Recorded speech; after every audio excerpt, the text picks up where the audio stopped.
Société de Tegeta, structure. Bonjour, merci d'être ici avec moi une fois de plus. J'espère que vous allez tous très bien. Je suis Marie Svaro.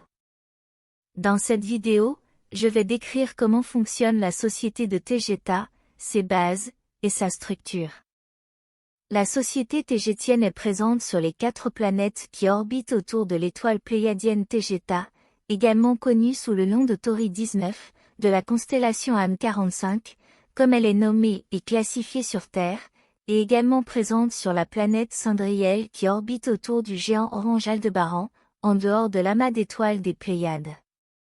Donc la société tégétienne est présente sur 5 planètes, bien que Cendrillel soit considérée comme une colonie. Les 4 premières sont à environ 440 années-lumière de la Terre, et la dernière est Cendrillel, qui n'est qu'à 65 années-lumière.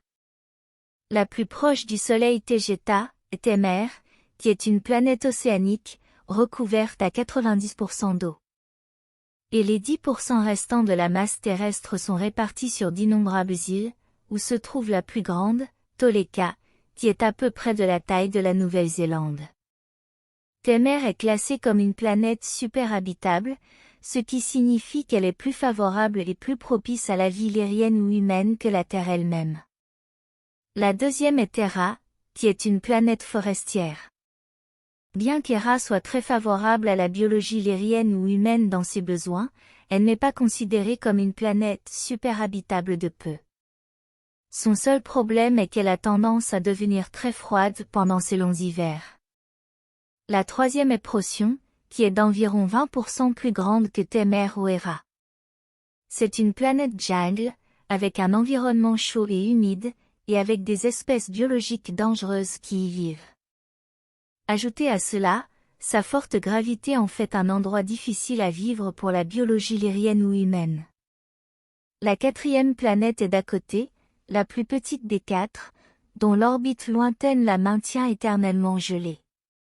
C'est une planète de toundra arctique, et difficile à vivre, surtout lorsque ses habitants ont de bien meilleures options à leur disposition. La 5e planète de la société tégétienne est Cendrillel, qui est à environ 375 années-lumière des 4 autres, et seulement à 65 années-lumière de la Terre, car elle orbite autour de l'étoile géante Aldébaran. C'est une planète paradisiaque désertique, favorable à la biologie humaine lyrienne, et serait facilement classée comme une planète super habitable si elle n'avait pas un problème significatif. La valeur et la durée du temps là-bas, par rapport au reste des étoiles et des planètes de ce cadran galactique, sont si radicalement différentes qu'elles rendent les interactions et la socialisation avec d'autres personnes et races en dehors de Cendrillel très difficiles, voire presque impossibles. Par exemple, bien qu'une journée là-bas semble identique pour quiconque la vit, à l'extérieur 7 à 9 jours se seraient écoulés sur Terre, ou 4 à 5 jours se seraient écoulés sur Temer ou Hera. Chaque vue sur chacune des 5 planètes a son conseil, qui répond à un grand conseil qui contrôle une région plus vaste, et ce plus grand conseil appartiendra également à un conseil encore plus grand, et ainsi de suite jusqu'à atteindre le niveau dû au conseil de la civilisation tégétienne, qui veille aux intérêts de la population des 5 planètes. Toute la population peut participer à l'un de ces conseils, qu'il s'agisse des petits conseils locaux ou des conseils planétaires et sociaux de plus grande envergure, c'est la même chose, tant que les volontaires déclarent et expliquent pourquoi ils veulent participer, et ce qu'ils ont à offrir pour la résolution du sujet en question et à discuter. La population totale de Tegeta est d'environ 38 millions de personnes, réparties sur les 5 planètes habitées. La plupart de la population vit sur la planète Temer, qui est de loin la planète la plus habitée des 5, abritant 20 millions de Tégétiens, et avec la plus grande concentration de personnes y vivant, ou autour de la ville de Toleka elle-même. Suivie de la planète Hera, comme deuxième planète la plus habitée, avec 17 millions d'habitants. Après Temer et Hera, la prochaine planète habitée est Procyon, avec environ 930 000 habitants, puis d'à côté, avec seulement 20 000 habitants, voire moins, tandis que Cendrillel compte une population d'environ 50 000 personnes. Pour des planètes et une colonie, pour seulement 38 millions de personnes, cela signifie qu'il n'y a aucune pénurie de ressources de quelque nature que ce soit, car la nourriture et les matières premières pour la construction, le transport et la technologie sont abondantes et faciles à obtenir pour tous. La société tégétienne est une société holistique de conseil d'étape avec une monarchie pour les représenter, et n'a pas besoin d'un système monétaire ou d'une quelconque économie, car toutes les ressources sont si abondantes que chaque citoyen a librement à sa disposition tout ce dont il a besoin ou envie. Les Tégétiens en général n'ont pas une mentalité de manque. Ils concentrent leurs efforts sur l'amélioration de soi, ce qui inclut également l'amélioration de la société dans laquelle ils vivent, car ils ne la voient pas comme quelque chose de séparé d'eux. La volonté d'accumuler des richesses n'est pas la motivation principale de leur vie, car leur survie est assurée. Les Tégétiens vivent pour élargir leur expérience de vie et leur croissance spirituelle, poursuivant leurs intérêts personnels et leurs rêves. En accomplissant leurs objectifs personnels, ils enrichissent également la société dans laquelle ils vivent, simplement parce que ce qu'ils font se reflète sur le reste de ce qui les entoure.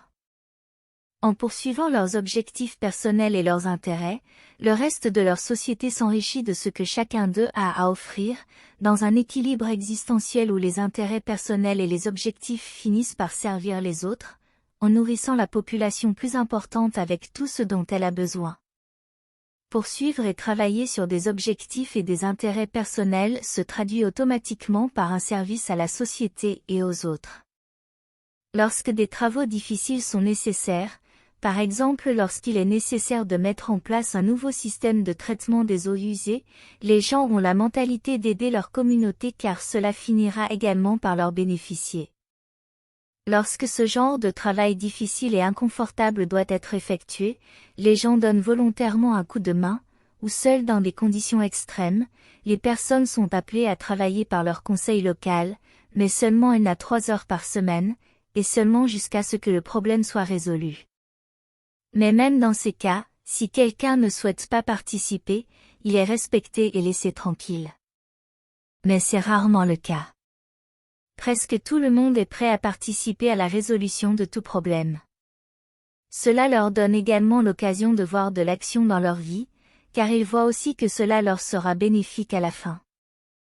Donc les personnes qui ne souhaitent pas participer ont généralement une bonne raison de ne pas le faire, même si c'est seulement une raison personnelle. Dans la vie quotidienne, les emplois moches et inconfortables sont effectués par l'automatisation, où des machines avancées dotées d'intelligence artificielle font le travail difficile, comme la gestion des déchets ou le recyclage des matériaux, laissant aux citoyens beaucoup de temps libre pour des choses plus agréables.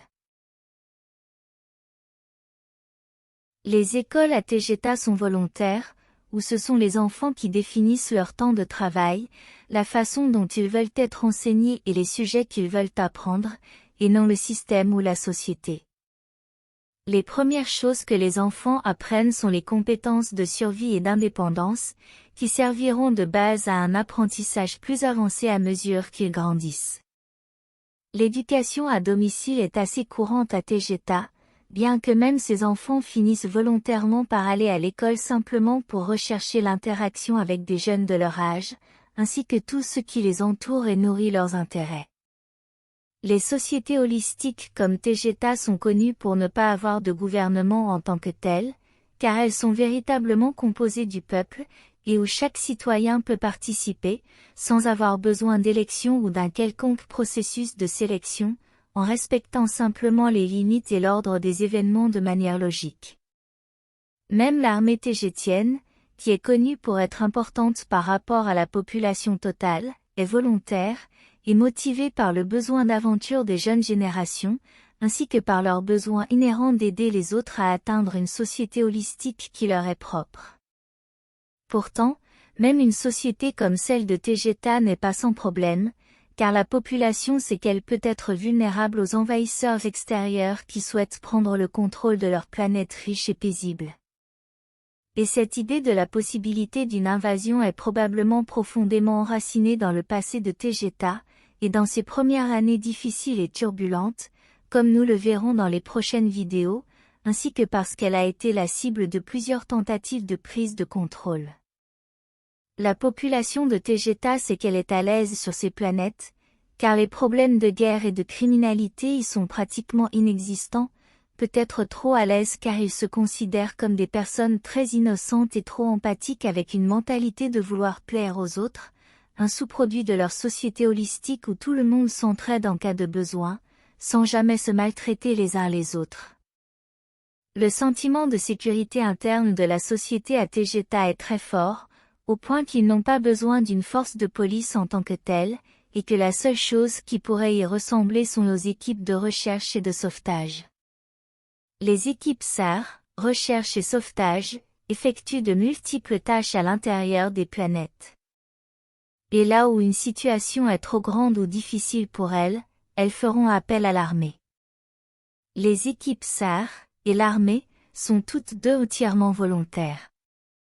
Tout cela peut donner à la population un léger sentiment de paranoïa d'insécurité qui se reflète dans son armée importante et sophistiquée.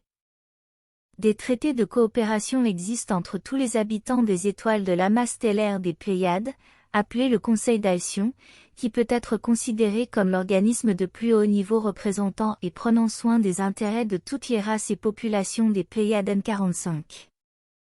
Mais il n'interviendra pas, ni n'imposera quoi que ce soit à la souveraineté de chaque société et culture de l'amas stellaire. Le Conseil d'Alcyon a nommé la race Ingane de l'étoile Electra, également connue sous le nom de Vikings de l'espace, comme gardien de la sécurité de l'amas stellaire des Pléiades, et non les Tegétiens lourdement militarisés. Bien que chaque race coopère pour protéger son secteur. En général, les Tegétiens sont des personnes pacifiques dotées d'une forte éthique et de principes, avec une forte inclination à poursuivre des pratiques et des avancées spirituelles, et sont fortement enclins à être des mentors et des enseignants pour d'autres races, par exemple, l'humanité sur Terre. Merci d'avoir regardé ma vidéo, et d'avoir liké et vous être abonné pour en voir plus. Je l'apprécie beaucoup. Et j'espère vous revoir ici la prochaine fois. Prenez soin de vous et soyez sages. Avec beaucoup d'amour, votre amie, Marie Svaro.